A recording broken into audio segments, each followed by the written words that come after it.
सभे मगहिया भाई बहन के भूलेटन काका के राम राम आथिन मगहिया खबर में सुनथिन देश दुनिया के खबर।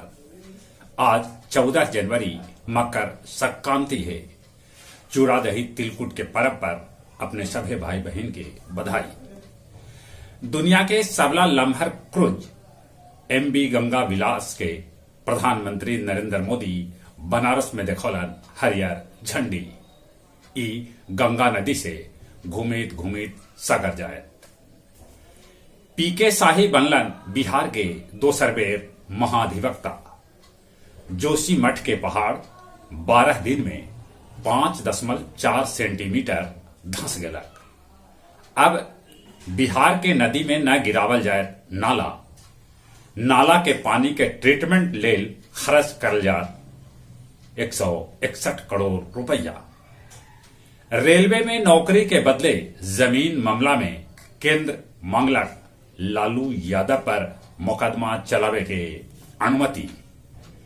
भारत चीन के बीच व्यापार 135 अरब डॉलर तक पहुंच गलक। रूस यूक्रेन के सोलेदर शहर पर कब्जा के दावा कर रहा है। पाकिस्तानी में बिरयानी के लेके हो गए दंगा। 2030 तक पड़ोसी श्रीलंका अपन देश में सेना कर दे आधा। समाधान यात्रा के तहत 21 जनवरी के गया जी आ सकहथन बिहार के मुख्यमंत्री नीतीश कुमार। गया के डिप्टी मेयर चिंता देवी के आगे बोले पड़ल गया के डीएम साहब के शपथ के पूरा लाइन। तपोवन महोत्सव आज कविता पौडवाल के आवाज से गुंजत तपोवन के घाटी। गया जी में रोज बिक रहल है 3 करोड़ के तिलकुट।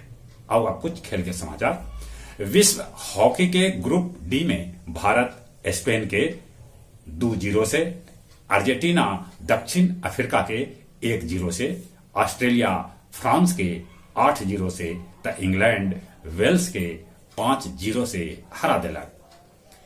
उड़ीसा के 2 हॉकी खिलाड़ी के उड़ीसा सरकार 10-10 लाख रुपया दे। महिला अंडर 19 विश्व कप आज से दक्षिण अफ्रीका में खेलल जा रहा है। सात्विक चिराग के जोड़ी मलेशिया ओपन के सेमीफाइनल में जगह बना लेलक। चलित अपने सभी के एक बेर फिर से भूलेटन काका के राम राम।